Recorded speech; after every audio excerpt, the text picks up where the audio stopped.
So here's the Canine Transport Unit that we built for the county. All aluminum, 2 inches of insulation in the roof, keep the puppies nice and cool down here. We talked about this in the beginning, having this gap in the front. Our humane officer carries this big net. He's caught potbelly pigs and chickens and everything with that. So we've made an area to store his net. This would be like his catch pole box. There's a door just like this on the other side. It's going to make it a lot easier to wash it out. He'd put his catch pole, puppy treats, or whatever. This is basically, the front section's his toolbox. The midsection right here is a unit that could be opened up as all one unit. There's a door just like this on the other side, and there's a divider door in the center, so it can be separated into two. And I came up with this way to work the divider door.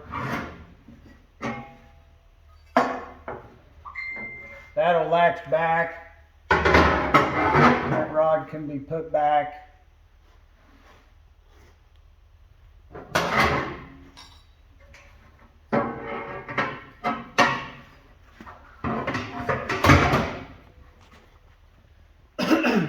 You might see when you look in there the way those holes are.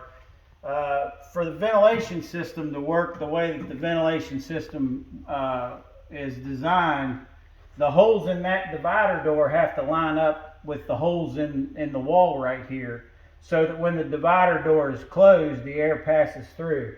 There's one hole that I missed when I was drilling it. That's where you see the little smiley face, because instead of re-drilling it like I should have done, I just went smarty pants and made a little smiley face. I don't think that one hole is going to hurt anything. We come around to the back. This is where the two big doors are.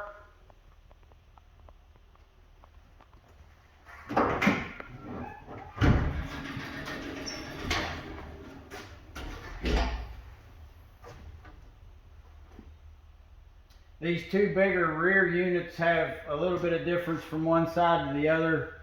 On this side, there's a door that can be opened that allows access to the front of the truck bed, which you would rarely go there, but you could store some stuff there. This is a safety door, and it has this open area right here for a catch pole. The reason for the safety door is if he was dealing with an extremely aggressive dog that he had to put on a catch pole to control it, he could get the dog in here and get his catch pole in and out of this hole. This door is making a lot of noise because I've got all the keys hanging here.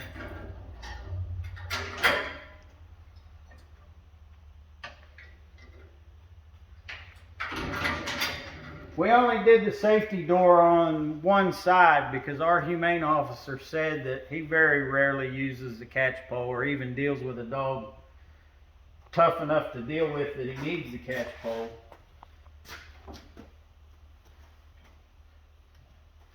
All of the boxes have interior lights. The back of the unit has a set of floodlights and a set of amber flashers. And here's a switch for the ventilation fans. The ventilation fans, there's two of them. They're 130 cubic feet per minute each, for a total of 260 cubic feet per minute. The volume of this unit total is 60 cubic feet. So this ventilation system completely changes the air in the unit every 14 seconds.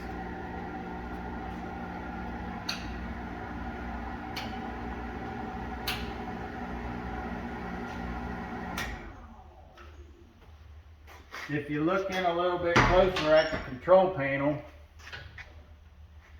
you'll be able to see there's Canine unit voltage, truck battery voltage. So there's a battery within the Canine unit, and there's also obviously a battery in the truck. And the battery in the truck is the one under the hood that's connected to the charging system. But right now, when the truck's shut off, these two batteries are not connected together at all. That's an important feature, because if the fans were left on, or if the interior lights or something were accidentally left on in this unit, you could completely kill the Canine unit battery, and it wouldn't stop you from being able to start the truck. And obviously when you started the truck, it would charge up your Canine unit battery, because the batteries are only connected together whenever the truck's running. I'll start it while you watch the voltage.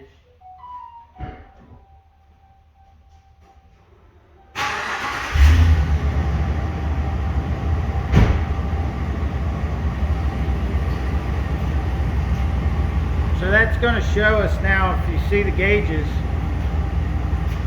the charging system on the truck is charging everything up now. It would take, I think, a little bit longer for all of this voltage to get into the Canine unit battery, because we're got a little distance and a small wire. So that's the reason that you're showing more voltage right now in the truck battery than you are the battery in the Canine unit.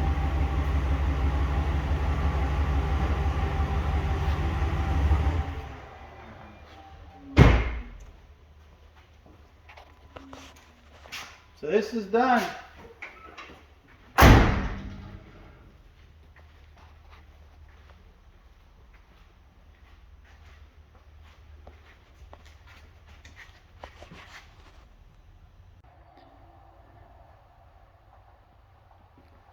Now I'm going to shoot some footage here of this Canine Transport Unit that I'm building for Upshur County, because I'm getting ready to put the roof on it, and some of the stuff's going to be hard to see once I do that. The story with this thing, the county approached me about wanting one of these units, and at first I said, well, we'll contact the manufacturer that makes these, and we'll have it truck shipped here and I'll install it for you. Well, we contacted the manufacturer and they were saying 4 or 5 months. So we decided to build it. And first thing was, I measured the truck bed, and I realized that the front of the truck bed is quite a bit wider than the back, and the back is quite a bit deeper than the front.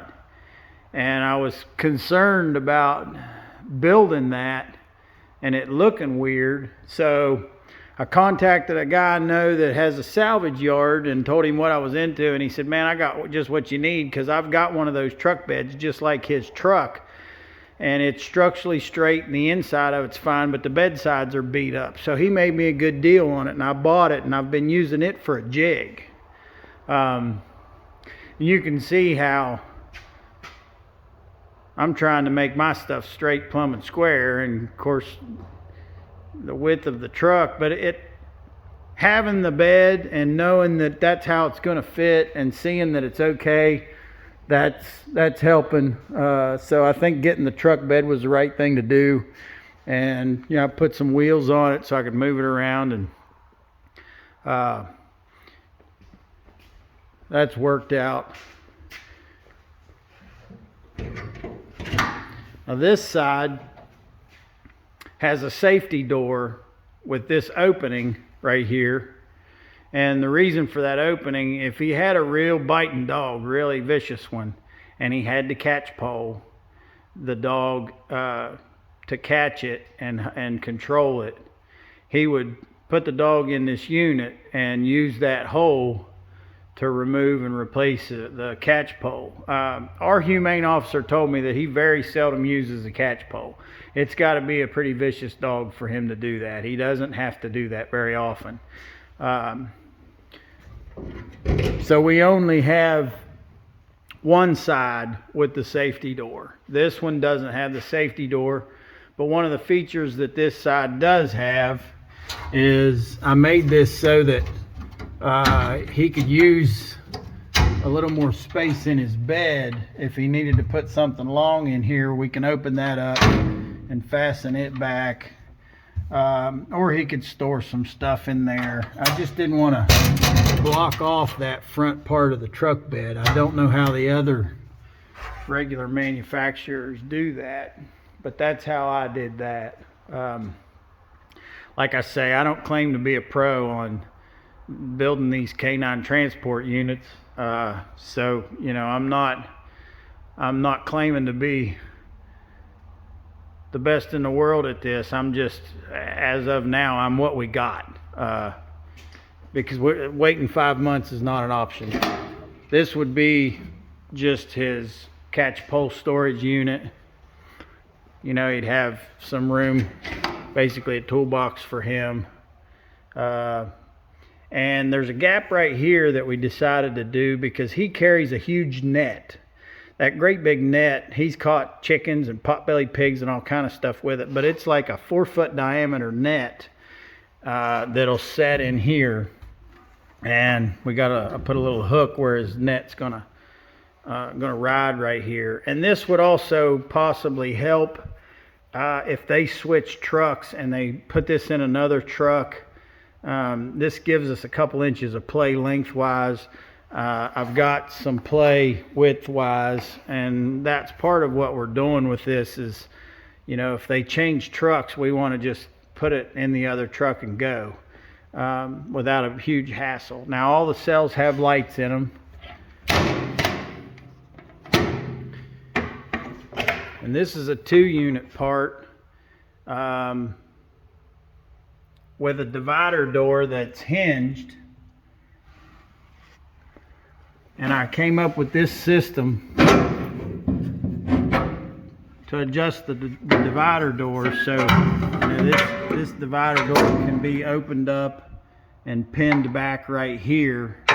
But you need this system with this bar because you can't, that's the only way to reach it. The only way I could come up with to reach it. She got a light right here. These holes are for the ventilation, which I'll show you more about that in a minute. Right here's where one of our fans is blowing its air out. So we're going to have 2 inches of insulation in the roof. There's going to be fog lights on the back, amber flashers, and the ventilation system consists of two fans that are 130 cubic feet per minute each, for a total of 260 cubic feet per minute. And these fans, these blowers, this is a marine blower, like for a bilge in the bottom of a boat. So this is a fan that would be very tolerant of moisture. And the unit has its own battery. And I'm going to connect a wire from the truck that's only hot when the ignition's on, so that this battery can be charged when the truck's running. However, if he leaves the fans on or leaves the lights on and kills this battery, his truck will still start. And then of course, once the truck starts, it'll charge this battery right back up. So as far as our ventilation, we're going to be pulling air in these void side boxes. We're going to be pulling air out of the truck bed, and it's going to get blown into these units up here, and that air will travel through here into these rear boxes and back out into the truck bed. Now, it looked to me like, with the research I did on the units with other manufacturers, they have what looks to be a camper fan on top of the unit. I didn't like that because it puts a hole in the roof. And they have louvers that are in the doors, and of course the louver sits like this. And I just didn't like it. Maybe it's the way to do it. Like I said, I don't claim to be an expert, but one of my concerns with this is the exhaust. If the truck is sitting still and the carbon monoxide is coming out of the tailpipe, and it's lighter than air, so it's going to rise up around the unit. and there's a louver that's shaped like this, and then a fan at the top pulling air in, I would think that that would pull the vehicle's exhaust inside of the units. Maybe it's moving so much air that that's not a problem. I don't know. But in the case with a truck bed unit like this, we've got the option of pulling that air out of the truck bed, which I think is better air. Don't know. Like I said, I'm not sure on any of this stuff. I'm just explaining what my thought process was as I did it.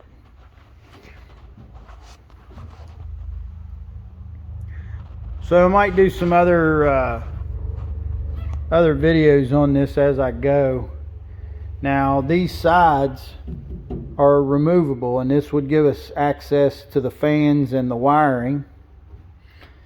So when you take these side plates off, you can see inside of here,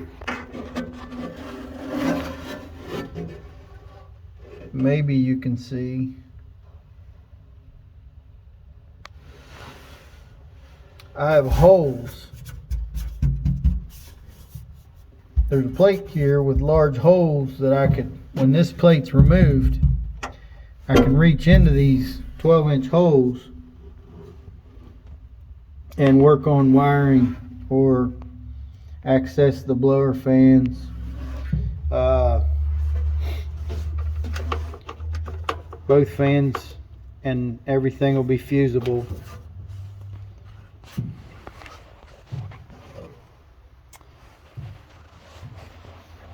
So I'm getting ready to put the roof on it, and maybe I can shoot some more footage later. That's all for now.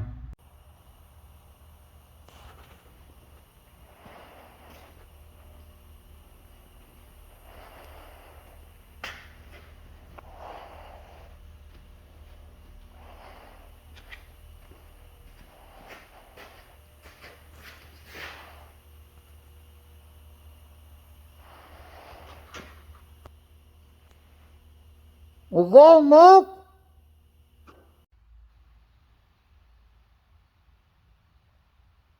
There's a lot of stuff on this deal that didn't go exactly the way I wanted it to, but that roof sure did. The way it domed at the top, I'm going to go up that other ladder. I'm getting this thing ready to put the clear coat to it. I'm going to clear coat it, be a little easier to take care of. Aluminum's a pain in the ass to take care of. To see how that domed, stuffed that thing with that insulation, and I was really hoping I would be able to put a bunch of extra insulation in the center and end up with a domed roof so the water wouldn't lay on it, and give it that look. And man, like I say, there's a bunch of stuff that didn't go exactly right, but that went exactly right. It is exactly what I was hoping it would do. Stuffed that second piece of aluminum sheeting up there and clamped it down.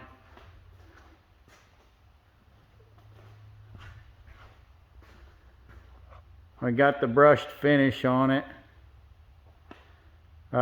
Really curious what that's going to look like with the clear coat.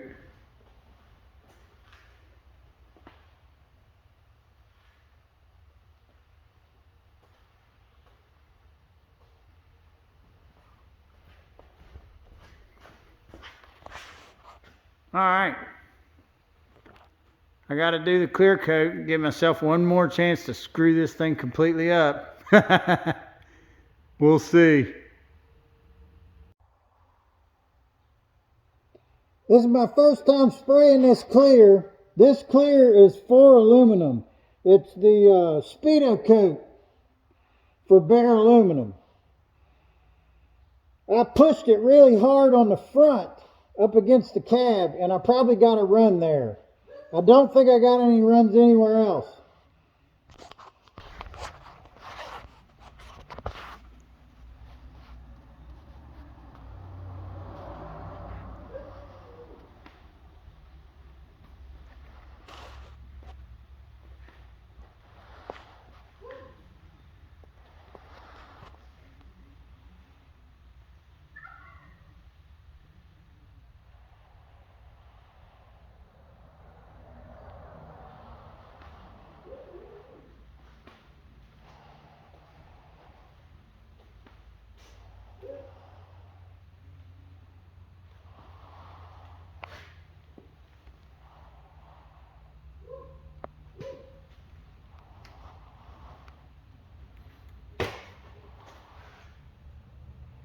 Yeah, right there.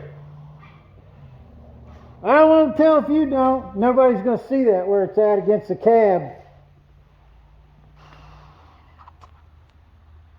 But the rest of that son of a bitch is shining like a diamond in a goat's ass.